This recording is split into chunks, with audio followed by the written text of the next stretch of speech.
Assalamualaikum warahmatullahi wabarakatuh.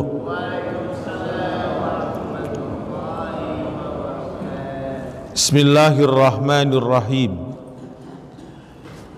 Alhamdulillahilladzi hadana bi abdihil muhdari man da'ana ilaihi bil idzni wa qad nadana labbaika ya man dallana wa hadana. Allahumma wa salli wa sallim wa barik ala sayyidina Muhammadin salatan tamla'u khazainallah nura takunu lana walil mu'min farajan wa farahan wa surura wa ala alihi wa sahbihi ajmain. Hadratal muhtaramin, para alim ulama wal asatidah, guru-guru kita bersama yang hadir di pagi hari ini, kita doakan semoga selalu diberikan oleh Allah panjang umur, sehat walafiat. Kepada seluruh jamaah salat subuh rahimakumullah, alhamdulillah dengan izin Allah subhanahu wa ta'ala, di pagi hari ini kembali Allah subhanahu wa ta'ala berikan karunia yang agung, karunia yang besar, diberikan kekuatan iman, Islam, ihsan, diberikan kekuatan istiqomah sehingga kita bisa bersama-sama menjalankan perintah Allah dan Rasul, yakni sholat subuh berjamaah. Harapan dan doa kita semua, semoga amal ibadah kita selalu diterima oleh Allah subhanahu wa ta'ala. Salawat dan salam teruntuk Nabi kita Muhammad sallallahu alaihi wasallam biqaulina Allahumma salli wa sallim wa barik alaihi. Alhamdulillah, taklim kita masih berlanjut. Pembahasannya adalah melanjutkan dari pembahasan sholatul jamaah. Wa an Abi Ubayyin bin Ka'ab, an Abi Ubayyin bin Ka'ab radhiyallahu ta'ala anhu qala Rasulullah sallallahu alaihi wasallam, salatul rajuli ma'ar rajuli aska min salati wahdah wa salatuhu ma'ar rajulaini aska min salati ma'ar rajuli wa ma kana aktsara fahuwa ahabbu ilallahi azza wa jalla. Rawahu Abu Dawud wa Nasa'i wa sahahahu Ibnu Hibban. Diriwayatkan dari Ubayyin bin Ka'ab radhiyallahu an, qala Rasulullah sallallahu alaihi wasallam bersabda, sholatul rajuli ma'ar rajuli aska min sholati wahdah. Ketika kita melaksanakan sholat berjamaah, sholat berjamaah minimal melaksanakannya adalah dengan 2 orang, sehingga Rasulullah SAW memberikan satu penjelaskan fadilahnya, sholatnya 2 orang laki-laki itu aska min sholati wahdah. Aska, maknanya aska adalah aktsaru sawaban wa ablagu fi takfiridz dzunub. Jadi artinya sholatnya 2 orang itu nilai pahalanya lebih banyak, lebih utama daripada sholat sendiri. Maka sholat berjamaah minimal adalah dari 2 orang. Itu sudah bisa mencapai nilai. Dalam hadis-hadis disebutkan paling tidak ada 2 riwayat. Yang pertama menyatakan 27 selisihnya, kemudian yang kedua 25. Kemudian ulama menjelaskan dari perbedaan 27 dengan 25. 25 ini adalah as-sholatul jamaah bi qiraatil jahriyah, yaitu melaksanakan sholat berjamaah, kemudian posisi pelaksanaannya itu di dalam sholat-sholat yang kiroahnya jar. Kasolati subhi dibaca jar, sholatul jum'ah dibaca jar, Salatul Isya wal Maghrib baca jahar. Nah ini salat yang dibaca jahar itu ulama berikan gambaran berdasarkan hadis Nabi, yaitu mendapatkan nilai fadilahnya adalah 27. Ini mau minimal adalah 2 orang di dalam melaksanakan salat berjamaah. Kemudian melanjutkan lagi Rasulullah sallallahu alaihi wasallam, wa salatuhu ma'ar rajulaini aska min salatihi minar rajuli. Kemudian salatnya seseorang ini ketika dia bertambah lagi, kalau tadi cuma 2 orang nilainya lebih baik daripada 1 orang. Ini kalau 3 orang nilainya akan lebih baik daripada 2 orang. Jadi semakin banyak jamaahnya, nilai ini dipandang oleh Allah Subhanahu wa taala, diberikan oleh Allah fadhail lebih banyak.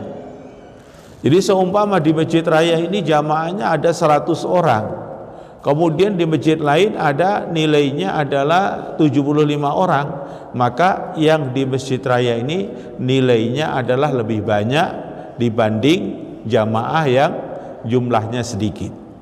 Itu diantaranya. Maka ada di beberapa tempat, pernah saya dengarkan ceramahnya Kiai Haji Zulfa, beliau pernah sholat di daerah Cina. Itu justru kalau sholat itu dipusatkan di satu masjid, kalau boleh dikatakan, kalau di kita mungkin dia masjid raya atau mungkin masjid agung, ya. Jadi semua masyarakat sholatnya bersatu di tempat itu. Nah, itu adalah untuk menambah adalah nilai fadilah. Jadi ukuran minimal sholat berjamaah itu adalah 2 orang.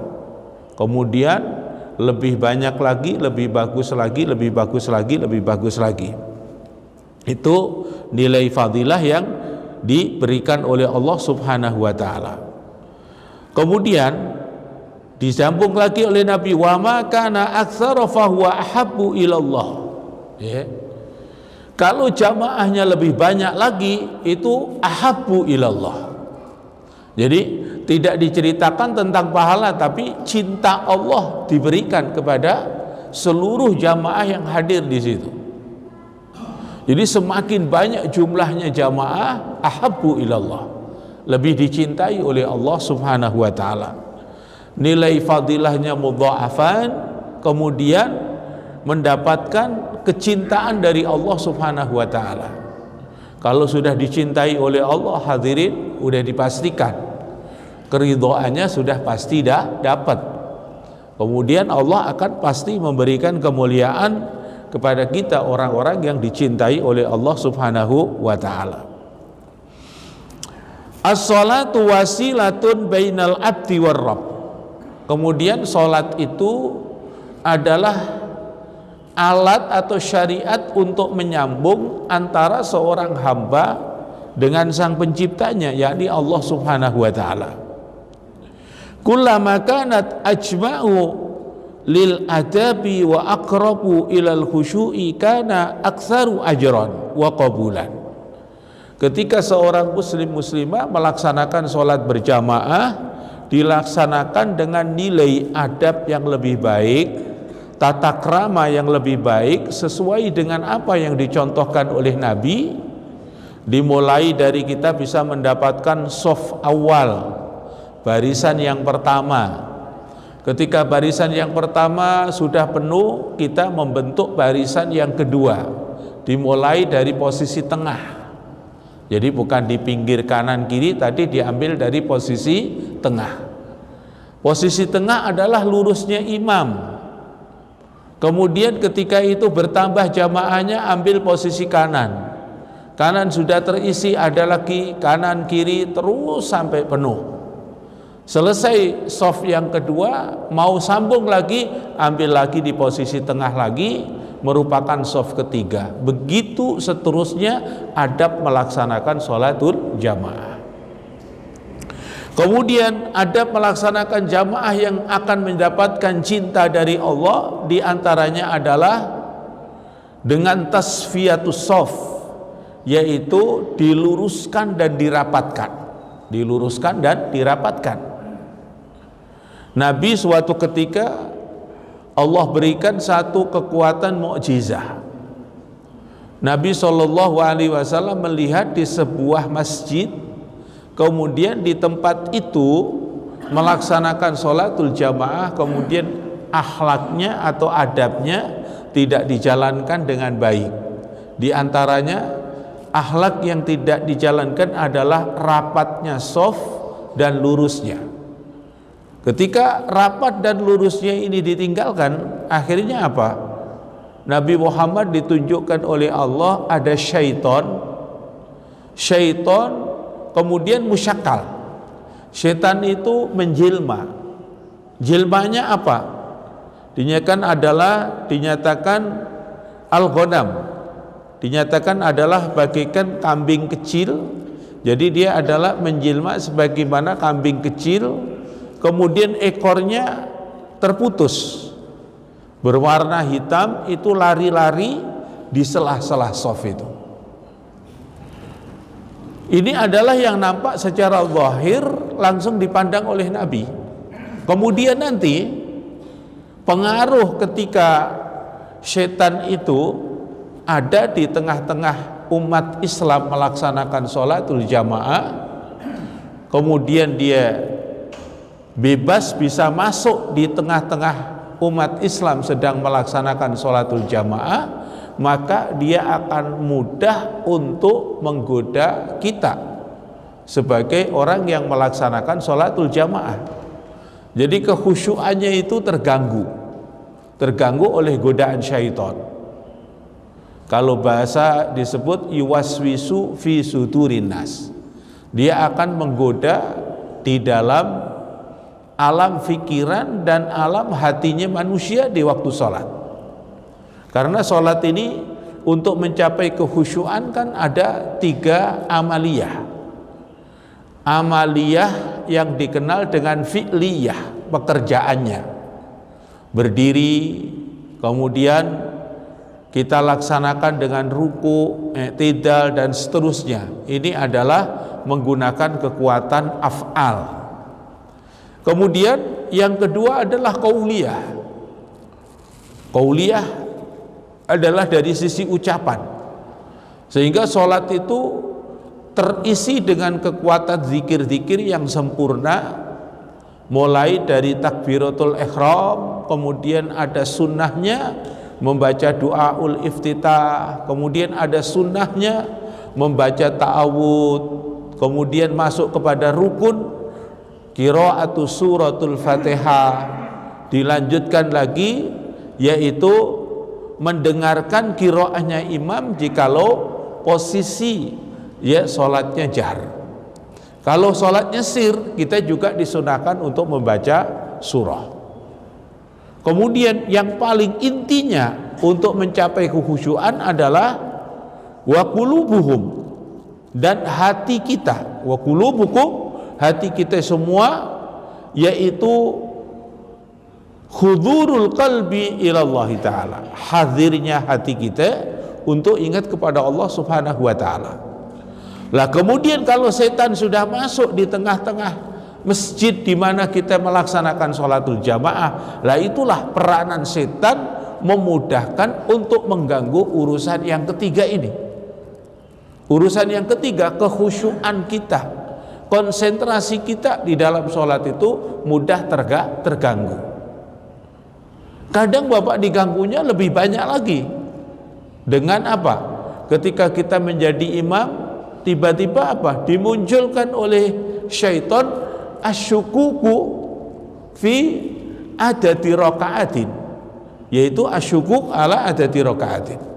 Dibikin keraguan-raguan berapa jumlah rakaat yang tadi sudah kita laksanakan. Ini makanya banyak sering terjadi ketika kita ini tergoda oleh syaitan, kadang bermacam-macam muncul ya yang kita fikirkan di saat kita melaksanakan sholat. Maka adab untuk melaksanakan sholat tersebut itu bukan sesuatu yang nilainya kecil hadirin, nilainya sangat besar, bisa mengantarkan kekhusyuan kita, kesempurnaan kita di dalam sholat kalau kita ini melaksanakan dengan nilai akhlak yang baik. Kadang kita ada kebiasaan yang kurang baik, di antaranya kalau kita disuruh masuk ke barisan awal, justru kita nyuruh orang lain untuk masuk. Sebenarnya nilai adabnya nggak seperti itu.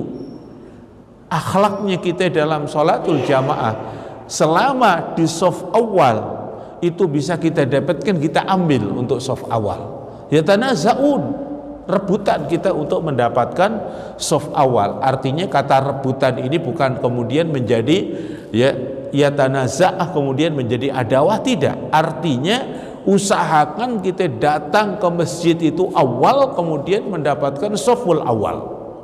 Bapak datang masih bisa ngambil shaf awal, ambil. Ya kecuali mungkin ada beberapa mustasnayat, ya artinya pas yang di tempat imaman ini nanti ada beberapa petugas yang jelas sudah ada di situ, ya mungkin masih ada di sekretariat atau di dalam, itu sudah ada. Itu tempat itu karena memang nantinya kaitannya untuk kesempurnaan tugas melaksanakan ibadah sholat berjamaah. Misalnya nanti di situ ada muadzin, kemudian di situ nanti ada badalnya imam. Kalau Jumat mungkin juga ada badal imam, badal khotib, ada muadzinnya, kemudian ada bilalnya, ada beberapa orang yang nanti akan punya tugas untuk menyempurnakan ibadah itu. Artinya tempat itu jangan diambil, jangan direbut, karena itu adalah tempatnya tugas untuk melaksanakan ibadah ini dengan sempurna. Biasanya seperti ini sudah diberikan tanda untuk imam, untuk khotib, kemudian untuk muadzin, untuk badal imam, badal khotib, itu semua sudah dipersiapkan. Tapi selebihnya itu kulluhum, semuanya dari para jamaah itu punya hak untuk mendapatkannya. Makanya antum datang langsung masuk di shaf awal, datang lagi terus lagi penuh, masuk bikin lagi shaf yang kedua, penuh bikin lagi shaf yang ketiga. Itu adab yang harus kita ambil di dalam melaksanakan sholatul jamaah. Kadang kita rugi hadirin udah datang awal tapi duduknya justru fil wara, di belakang, ya masuk di dalam depan dulu. Kadang sampai sampai panitia atau boleh dikatakan pengurus atau takmirul masjid ini masih berkali-kali menyuruh para jamaah diharapkan untuk mengisi shaf yang awal. Ini menurut nilai adab kita kurang di dalam melaksanakan sholatul jamaah. Mesti ini nggak butuh perintah itu, karena perintah yang sudah kita ambil adalah ya amar minan nabi, amar dari Nabi Muhammad SAW yang sudah kita terangkan beberapa kali. Ada seorang sahabat ini rumahnya jauh, tidak pernah absen beliau melaksanakan sholat bil jamaah, kemudian fi shafil awal, imma fil yamin wa illa fi shimal. Beliau kalau datang awal kemudian ngambil bagian kanan atau bagian kiri, tapi shaf awal mesti, ya yang dikenal dengan sahabat Sauban itu. Beliau setiap datang awal langsung ngambil shaf awal bagian kanan sama bagian kiri. Kalau dia nggak kebagi di bagian kanan, ngambil bagian kiri. Pokoknya dia ngambil selalu di pinggir, tapi shaf awal. Maka sampai Rasulullah hafal. Ketika Rasulullah mau sholat berjamaah, beliau menghadap ke jamaahnya dengan melihat kondisi shafnya udah rapi, rapat, lurus. Maka beliau selalu melihat di sana ada Sauban. Kalau di sana nggak ada Sauban, pasti dia ada sebelah kiri. Itu istiqomahnya di dalam ngambil shaf awal, istiqomah. Nah ini kita belajar seperti itu, mengamalkan adab di dalam melaksanakan sholatul jamaah. Kemudian Ketika kita melaksanakan sholat dengan nilai-nilai akhlak yang baik, adab yang baik, maka akan mendapatkan nilai apa? Khusyuk, ya. Wa aqrabu ilal khusyuk kanat aktsaru ajran wa qabulan. Ketika kita melaksanakan tersebut dengan baik, adab-adabnya, maka kita akan mendapatkan nilai kekhusyuan dengan sempurna. Bahkan kekhusyuan ini hadirin bisa didapatin bita'awunil akhar, dengan bantuan orang lain. Bagaimana maksudnya bisa mendapatkan bantuan khusyuk dengan orang lain? Satu misal, di shaf awal ini tidak ada yang bisa khusyuk, kepikiran bermacam-macam sholatnya, kemudian dinilai lagi shaf yang kedua, shaf yang ketiga, ternyata di shaf yang keempat ada seseorang yang khusyuk, maka kulluhum, ya, alladzina jama'u fil masjid, semua yang hadir di dalam masjid itu mendapatkan nilai khusyuk. Itu keberuntungannya sholatul jamaah. Seandainya tidak ada yang khusyuk semua, mulai dari imam, shaf awal, tsani, ila shaful akhir, mulai dari imamnya shaf yang pertama, kedua, ketiga, sampai shaf yang terakhir, tidak ada yang khusyuk sama sekali. Kulluhum, semuanya mendapatkan nilai, yaitu dengan 27 derajat ataupun 25 derajat. Ini keberuntungannya. Makanya kalau umat itu punya keyakinan yang kuat di dalam hatinya dengan syariah yang dibawa Nabi, dicontohi Nabi dengan sholat berjamaah, fi ayyu makanin, dimanapun kita berada, akan berani mencari orang untuk sholatul jamaah.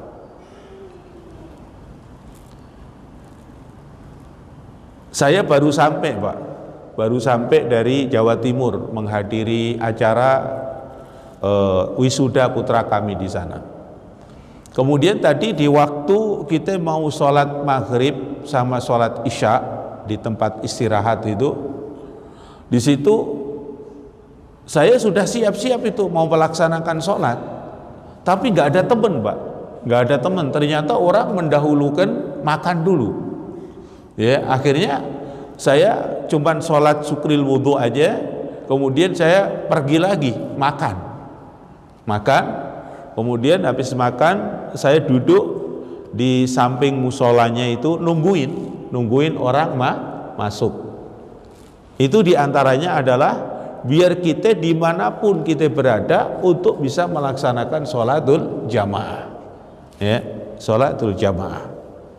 Bahkan kalau darurah, ya, darurah itu kita bisa mendapatkan dari sisi niat.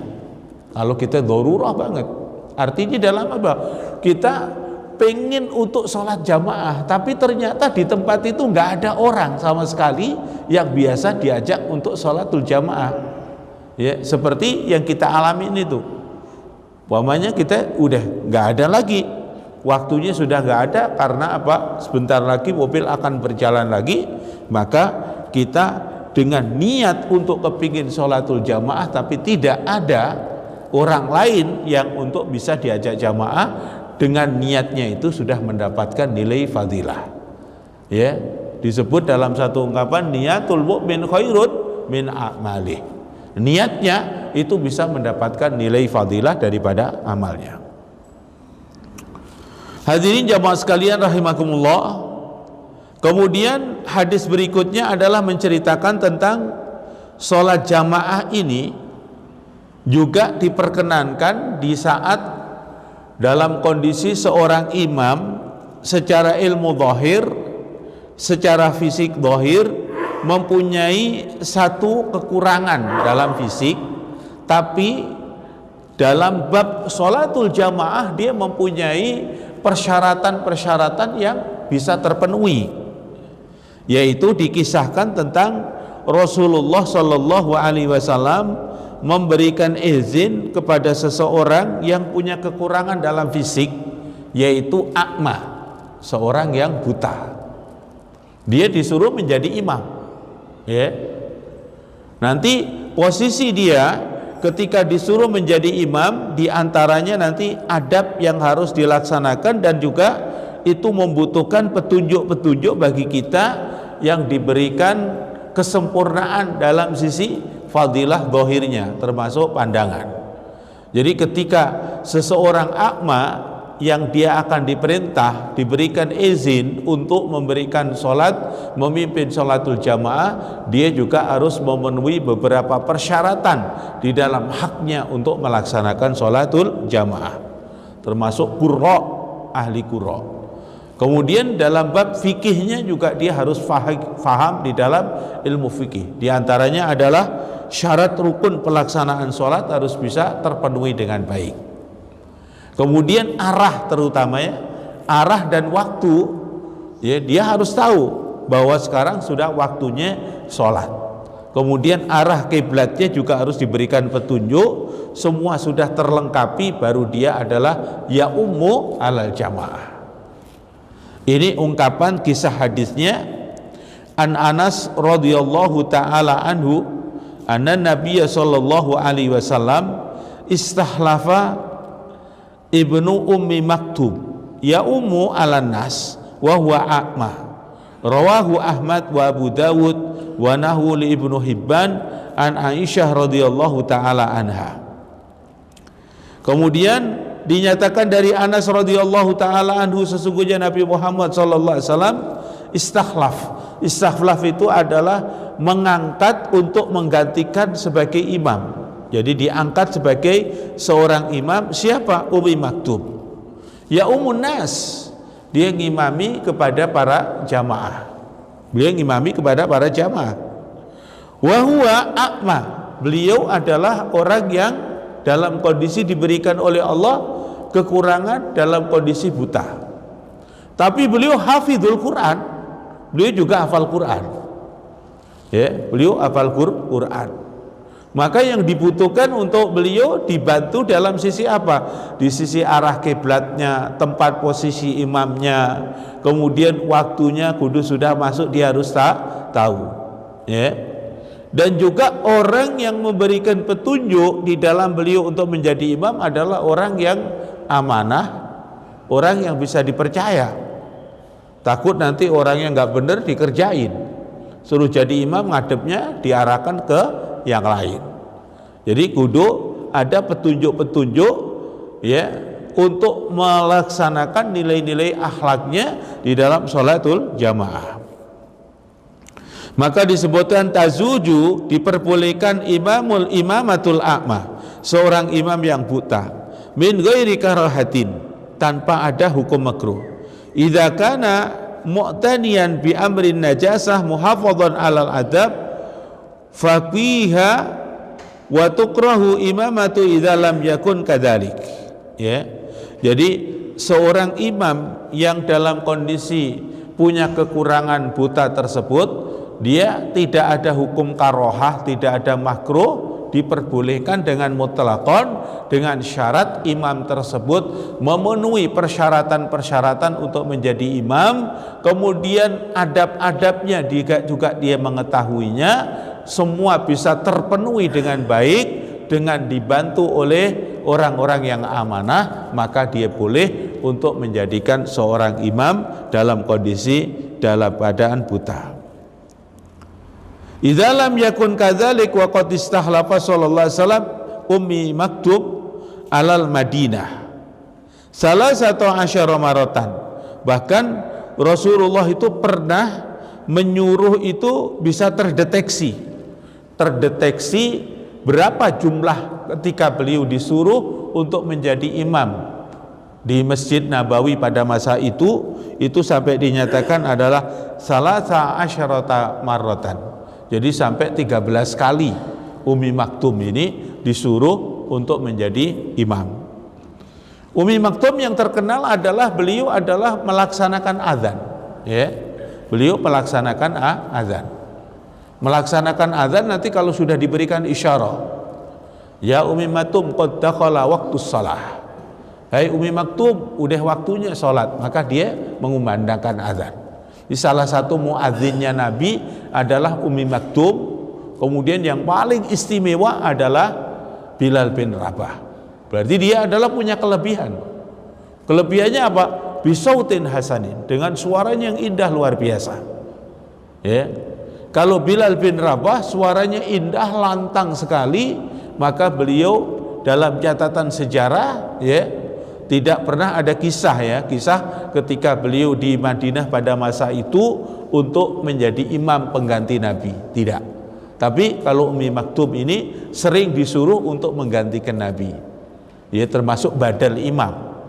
Jadi badal imam itu sejak zaman dulu ya sudah ada, ya. Kemudian kalau Bilal bin Rabah bisa menjadi imam ketika beliau berhijrah. Setelah wafatnya Rasulullah, beliau hijrah, pindah ke satu tempat. Beliau juga menjadi seseorang tokoh agama yang luar biasa, dimuliakan seperti itu. Fakana khalifatu fi sholati wa ghairiha, ya. Di dalam pelaksanaan sholat tersebut diperkenankan untuk imamnya dalam kondisi ada kekurangan ini. Dan juga kisah Ummi Maktum ini yang dijadikan sebagai dalil bahwa sholat berjamaah ada yang memberikan hukum wajib, itu adalah mengambil satu dalil kisah tentang Ummi Maktum. Jadi Ummi Maktum ini, Pak, suatu saat itu laisal qaid. Laisal qaid artinya orang yang menuntun. Dia ini nggak ada yang menuntun. Rumahnya jauh, kemudian perjalanan menuju Masjid Nabawi pada masa itu banyak jalan-jalan yang berbahaya, banyak madarat. Karena apa? Zaman dulu kan masih di sekelilingnya itu ada lembah-lembah, kemudian menaikin bukit-bukit yang kecil, belum terbentuk jalan yang rapi seperti yang saat ini. Maka saat itu beliau mencoba yasta'dzin ilan Nabi, izin kepada Nabi Muhammad sallallahu alaihi wasallam. Di antara izinnya, hal rukhsah, apakah ada keringanan untuk kami ya Rasulullah? La yahduru ilal masjid, tidak hadir untuk ke masjid, karena tidak ada qaid, tidak ada orang yang menuntunnya. Kemudian Rasulullah awalnya sudah memberikan izin. Oh, darurat berarti ini, nggak ada yang menuntunnya. Tempatnya jauh, banyak jalan-jalan yang di sekelilingnya itu ada bahaya. Kemudian ketika terjadi seperti itu, kemudian Ummi Maktum ketika habis bertanya mendapatkan izin untuk boleh tidak melaksanakan sholatul jamaah di masjid, nanti bisa dia lakukan di rumah dengan keluarganya, satu misal. Kemudian beliau beranjak mau balik. Kemudian ketika beliau mau balik, ditanya lagi sama Nabi, ya Ummi Maktum, hal anta tasma'un nida? Hai Ummi Maktum, apa kamu itu mendengar panggilan azan? An-nida ini yang dimaksud adalah panggilan azan. Kemudian Ummi Maktum dengan kejujuran menyatakan, na'am ya Rasulullah, aku mendengarkannya. Ketika beliau menyatakan mendengarkannya, kemudian beliau mendapatkan jawaban dari Nabi, yaitu fahadir atau fa'ajib, maka datanglah kamu dan penuhi panggilan itu. Maka berdasarkan kisah ini, hadirin, sebagian ulama mengambil hukum bahwa sholat jamaah itu wajib. Kenapa? Karena orang yang a'ma saja disuruh hadir, bahkan tidak ada yang menuntun. Jadi syarat kehadirannya apa? Yasma'un nida, yaitu dengar azan. Kalau kita mengambil hukum ini, ketika di masjid raya dikumandangkan azan, yang hadir mestinya adalah kemana suara itu, ya, sampai dia kudu hadir, ya. Di sekeliling masjid kita masih banyak yang tidak hadir, ya. Makanya apa? Ketika ulama mengatakan dengan hukum wajib, dengan hukum sunnah muakkadah, dengan hukum fardu kifayah, itu semua adalah punya argumen, punya dasar-dasar yang diambil sebagai, ya, kita usahakan, ya, kita melaksanakan ini adalah paling tidak dengan meyakini dengan sunnah muakkadah, sunnah yang dikuatkan. Jadi diusahakan dimanapun kita berada untuk melaksanakan sholatul jamaah. Jangan tidak. Sekarang ini sebenarnya itu alasan untuk tidak sholat berjamaah itu tidak ada lagi, Pak. Kenapa? Manusia udah banyak banget, ya, masyarakat udah banyak banget. Dimanapun kita berada bisa ketemu dengan orang dengan niat yang sama, tujuan yang sama untuk melaksanakan sholatul jamaah. Justru yang sering itu mereka tidak paham keutamaan sholat jamaah ini, Pak. Makanya ada sholat sendiri di sono, ada sholat sendiri di sana. Biasanya kalau kita dalam safar itu, dalam kepergian, ya, kita masuk di musola di bandara gitu, ini orang bukannya ngajakin temen untuk sholat berjamaah, dan kita datang di situ udah ada orang sholat, paling tidak kita gabung sama dia. Kan mengangkat imam juga bebas kan, artinya ada orang niatnya adaan, tidak melaksanakan bil jamaah sendiri dia, kita ngikut, kemudian dia langsung kalau kiroahnya masih dalam kondisi kiroah jahr, dia langsung baca jahrnya. Misalnya kita ngikut, ya, ngikut sama orang tersebut, kemudian orang tersebut baca fatihahnya selesai, tinggal baca surahnya, maka kita yang diikutin kalau memang sholatnya seperti maghrib, isya dan subuh, kita langsung keraskan. Bismillahirrahmanirrahim. Qul ya ayyuhal kafirun. Fatihahnya tadi pelan karena munfarid sendiri. Ketika qiraatus surah ada orang yang masuk pengen jamaah bersama kita, maka ya kita berikan kesempatan untuk mereka mengamalkan sesuai dengan ketentuan syariah. Jadi itu keistimewaan sholat berjamaah yang diperintahkan oleh Nabi, sampai dalam kondisi orang yang a'ma pun boleh untuk menjadi imam, tapi dengan persyaratan orang-orang tersebut memenuhi syarat di dalam posisi menjadi imam. Kiroahnya, tata cara kesuciannya dia tahu. Dan nanti yang lain-lain bisa kita bantu, yaitu arah kiblatnya di mana, posisinya, waktunya sudah masuk atau belum. Nah, itu harus dibantu oleh kita. Kemudian di dalam bab sholat jamaah ini ada diselain dengan satu hadis yang menceritakan tentang sholat yang dikenal dengan sholatul janazah. An Ibni Umar radhiyallahu taala anhuma qala qala Rasul sallu ala man qala la ilaha illallah wa sallu khalfa man qala la ilaha illallah. Lama kanat al maqsud min salatil janazah du'a lil mayyit wa syafa'ata, ya, in kana kullu min nutqi bi syahadataini minal muslim lahuma lahum minas salati alaihi ba'da mauti illa ma kana istasna, ya, kasyahidul mu'rikah. Jadi ini ada dua makna. Makna yang pertama, sallu ala man qala la ilaha illallah, salatul jannah. Wa qalu khalfa man qala la ilaha illallah wa ra'a min nutqi bi syahadatin falahu malil muslim bi isnatin dhaif. Jadi ini ada dua pengertian. Salatilah orang-orang yang pernah kita kenal, orang itu mengucapkan kalimat la ilaha illallah atau kalimat syahadah asyhadu an la ilaha illallah wa asyhadu anna muhammadar rasulullah. Jadi Bapak misalnya begini, ada seseorang yang pernah dia melaksanakan akad nikah di masjid raya ini, kemudian setelah itu dia menikah, kemudian orang itu tidak pernah diketahui hal yusallu amla, orang ini pernah sholat atau enggak, pokoknya enggak pernah tahu deh. Semua teman-teman ditanya gimana orang itu, enggak pernah tahu dia, ya, entah itu sholatnya di mana, pokoknya saya belum pernah tahu orang itu sholat. Taunya waktu dulu, waktu nikah saya ingat dia mengucap kalimat syahadah seorang muslim di sini. Maka umpamanya orang tersebut yamut, kemudian orang itu mati, maka perintah Nabi sallu, salatilah mereka.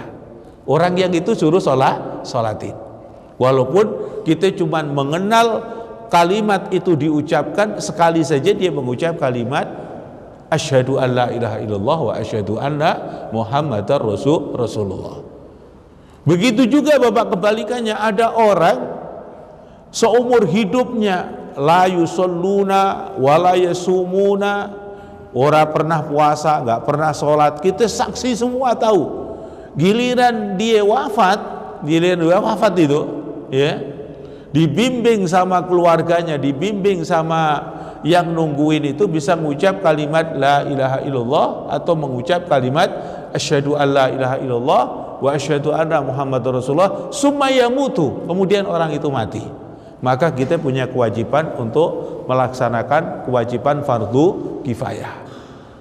Itu diantaranya betapa tingginya nilai keimanan, keislaman yang diberikan oleh Allah Subhanahu wa taala. Itu hidayah yang agung, Pak. Ya. Makanya yang diceritakan oleh Nabi sampai diceritakan seorang pendosa besar membunuh sampai 99 orang, dikenapin 100, yang ke-100 ini justru dikenal tokoh agama. Seorang ulama cuman memberikan jawabannya itu boleh dikatakan tidak tepat ketika dia bertanya, maka dia dibunuh. Akhirnya genap 100 orang membunuh. Terus dia adalah bertobat dengan taubatan nasuha, maka sebesar itu dosa yang dilakukan ketika taubatan nasuha kembali ke jalan Allah, mengucap kalimat asyhadu alla ilaha illallah wa asyhadu anna muhammadar rasulullah, maka yamutu alal iman wal islam, udah dimuliain, disolatin. Kemudian yang kedua, sallu ala man qala la ilaha illallah. Anda nggak pernah tahu kondisi orang itu, ya kan? Kondisi orang itu gimana nggak tahu.